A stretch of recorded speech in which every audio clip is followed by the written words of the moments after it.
The chess match that we're going to look at today is a reminder of how quickly things can go from incredible and winning positions to absolutely losing with a single move. Throughout the rest of this game, from the beginning to the middle, right up to the very end, I think I'm playing pretty good. There's going to be a few things that we can look at that I maybe should have done differently, but the end here is a reminder that you got to pay attention to pieces, move orders, and just protect yourself from completely blundering a game, even though I still won. My opponent also did not have his eyes open. So let's take a look at this opening here. Obviously, just trying to get some pieces to the middle of the board. You're going to see me bringing the knights out. Instead of my opponent, Fisher King 33-33-3, he decides to play a little bit safer, a little bit more timid, not trying to push anything in the center here. He obviously could have moved the pawn to e5.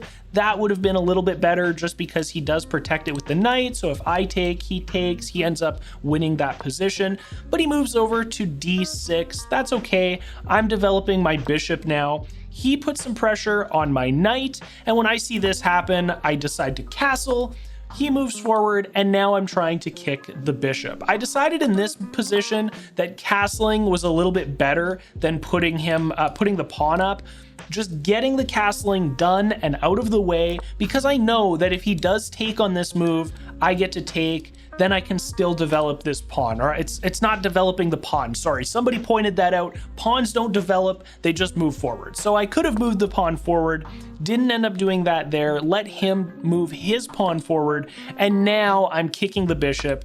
He does decide to take, but that's a good trade for me. I'm happy to do it, keeping my pawn structure. My king is now castled, he's safe, he's snug as a bug in a rug, and he's going to now develop some of the other pieces that he's been neglecting during this opening. I'm going to push my d-pawn forward, he's going to develop his dark bishop, I'm going to develop my bishop to e3, and from here, he finally decides to castle. So he's got his castling done. I'm getting my rooks to the middle of the board. Can I use my arrow keys? Ooh, I can use my arrow keys. You guys won't even be able to hear me clicking anymore. That's impressive. We've just upgraded the setup. We're gonna use the arrow keys here.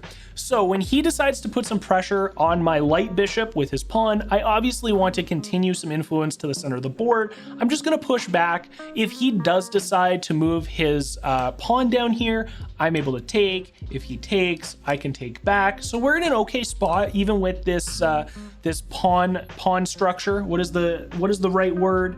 Pawn chain. Even with him developing this pawn chain, you know, we're not hurting by any means. And when he pushes this pawn up, it's actually a great move for me, because if my pawn takes, his pawn takes, my knight takes, his knight takes, I take with bishop.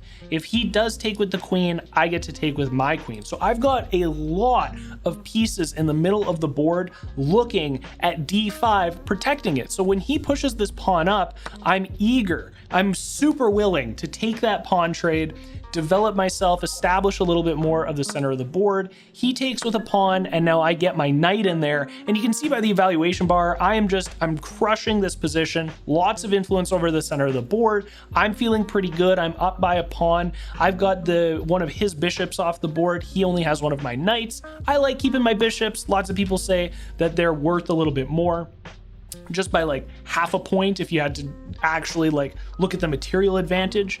And then he decides to put some pressure on my queen. So from this position, something that I didn't notice, and you'll see that my next move was to push my queen up, threatening both of the knights.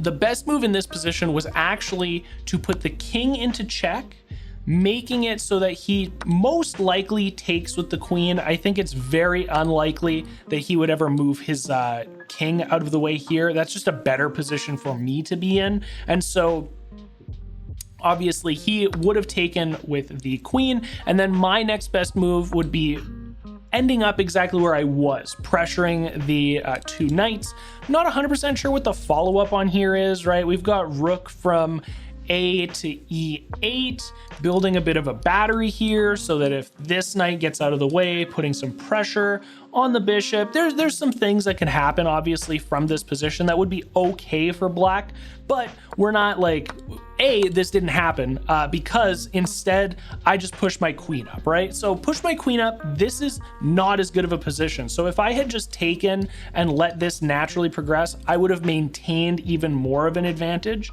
Didn't end up doing that, that's okay. His knight decides to take my knight.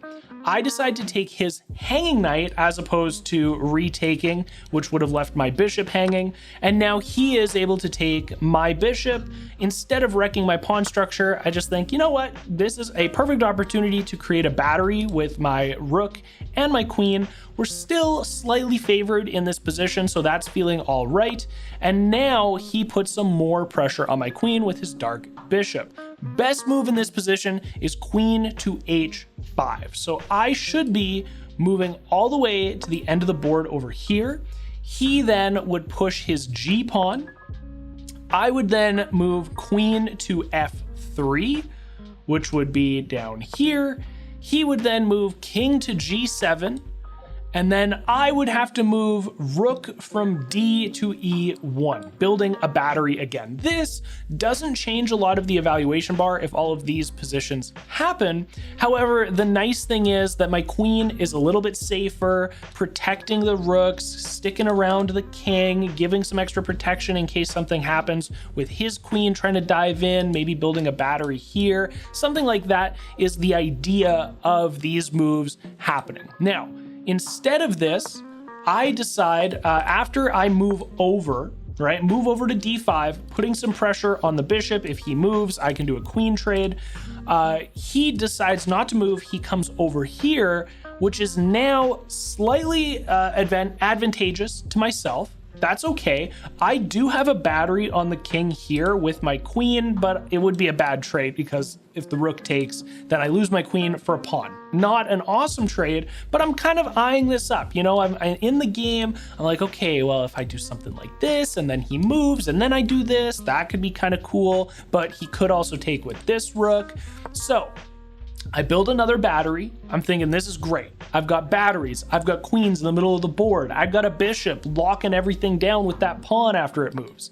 He is building himself a little escape hatch. We love to see it.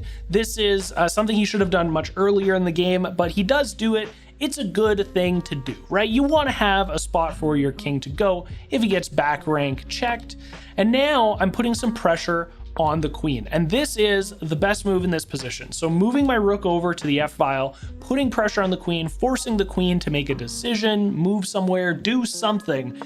He decides to completely blunder the queen in this position. He thinks, all right, we're just gonna move this over. I'm gonna do this. Then it's checkmate if that happens, right? So when he moves this rook over here, he's thinking, why do I care if he takes the queen? Because my next move is going to be this. Even though in this position, it is best, it is not best, right?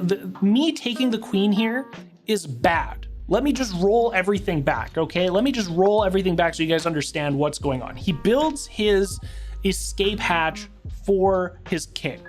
I am very heavily favored in this position, something like 80-85% favored to win from this position. When I move over, pressuring the queen, which is the best move according to the engine, this is now a winning position. If he takes, I get to take. If I take, we're perfectly fine on the next move. But him moving his rook over, even though in this position, it is completely losing for him, almost completely losing for him, right? It's almost checkmate, almost a forced checkmate. The next move that I need to make as a player is rook takes, and then he takes, and now I go queen takes f7 for check, right? Queen takes f7 for check, forcing the queen over to here.